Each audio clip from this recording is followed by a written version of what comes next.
지금 서민 체험하려고 여기 와 계신 거다. 이렇게 이야기할 수 있을 것 같아요. 굉장히 여러모로 차별을 당할 수밖에 없는 게 대한민국입니다. 자, 이제 지금부터 언어 감수성에 대한 이야기를 할 건데요. 선생님들 커피 좋아하세요? 책 읽는 거는요? 좋아하세요? 책 읽는 거에 대한 답변은 좀 작은 것 같은데요? 자, 저는 커피 마시면서 책 읽는 걸 되게 좋아합니다. 그래서 책을 읽다가 좋은 문장이 있으면 이렇게 캡처를 좀 해두거든요. 그 중에 제 마음을 흔들었던 문장이 이거예요. 말은 사람의 입에서 태어났다가 사람의 귀에서 죽는다. 하지만 어떤 말들은 죽지 않고 사람의 마음속으로 들어가 살아남는다. 공감되세요? 말에는 분명 어떤 힘이 있습니다. 어떤 말은 정말 날카로운 비수가 돼서 사람의 가슴에 심각한 상처를 내기도 하고 또 어떤 말은 그 사람을 살리는 힘이 되기도 해요. 저는 기독교 신자는 아닙니다. 하지만 성경에 보면은 하느님이 세상을 뭘로 창조해요? 말로 창조하시죠. 말씀으로 창조하십니다. 이 세상의 모든 주문, 마법은 다 말로 합니다.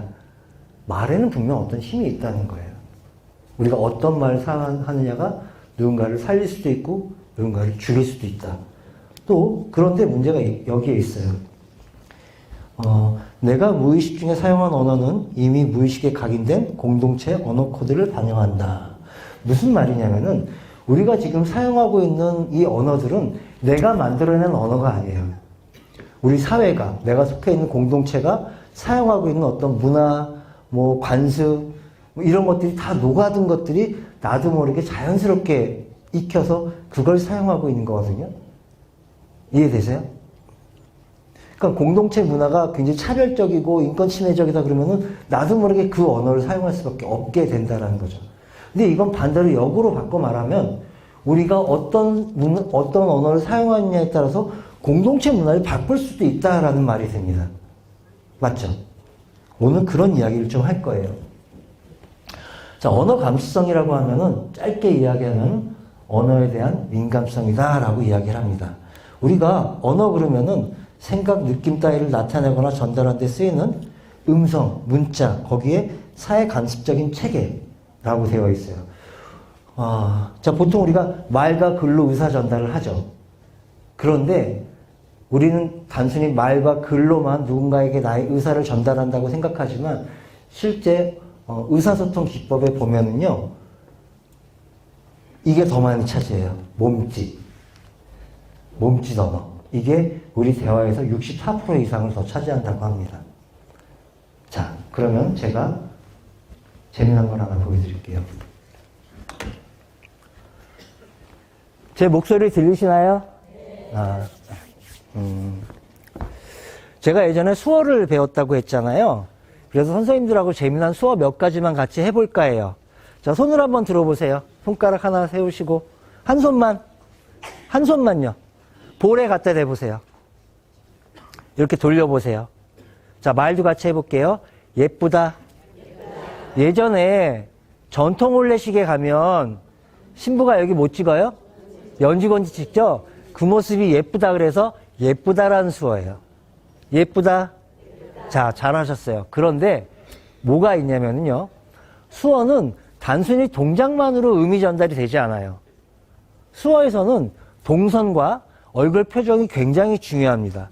아마 TV에서 노래 같은 거에서 많이 보셨을 텐데 이게 만나다라는 수어거든요. 만나다. 자, 말도 같이 한번 해볼까요? 만나다.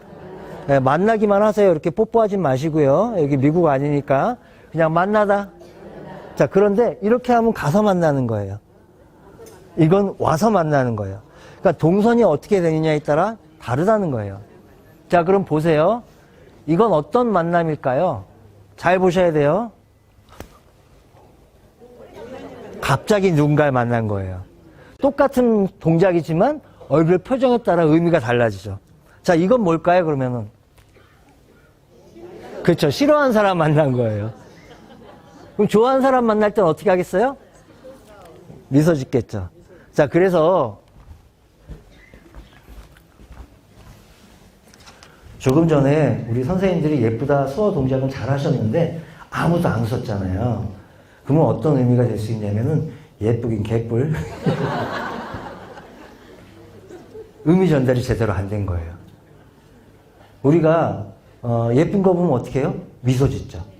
물론 선생님들이 저를 보면서 그런 표정 짓기가 쉽지 않다는 건 제가 이해하지만 우리에겐 상상력이라는 게 있잖아요. 지금 앞에 제가 아니라 깐난 아이가 반긋반긋한다고 생각하시고 한번 예쁘다 수화를 한번 해보시겠습니다. 웃으면서 하셔야 돼요. 말도 같이요. 자, 예쁘다. 예쁘다. 자, 이제 옆에 보시고 한번 해보세요.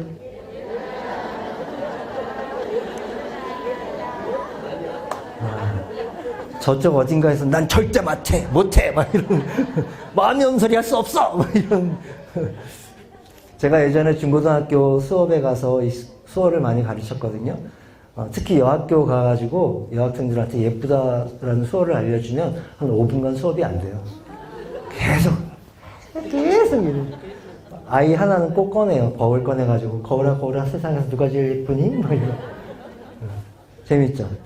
자, 여기서 왜 표정이 중요한가? 자, 보세요. 중요한 언어에 대한 이야기를 하고 있습니다. 모든 언어는 내가 아닌 상대가 있습니다. 무슨 말인지 이해되세요? 왜 수어에서 표정이 중요하느냐? 내가 이야기하는 게 중요한 게 아니라 상대가 이 동작과 표정을 어떻게 해석할 거냐가 되게 중요하다는 거예요. 같은 말도 다르지 않다는 거죠. 내 생각만 가지고 이야기를 던진다고 해서 그게 의사소통이 됐느냐? 그렇지 않다는 거예요. 또 말에는 이 몸짓 언어라는 게 뭐냐면은 자, 태도에 따라서 말의 의미가 달라지는 거예요. 예를 들어서 수어에 보면은 이게 안녕하십니까? 라는 수어거든요. 그런데 보세요. 이거는 안녕하십니까? 이런 수어예요. 안녕? 자세나 태도에 따라 달라지죠. 우리가 사용하는 말도 마찬가지예요.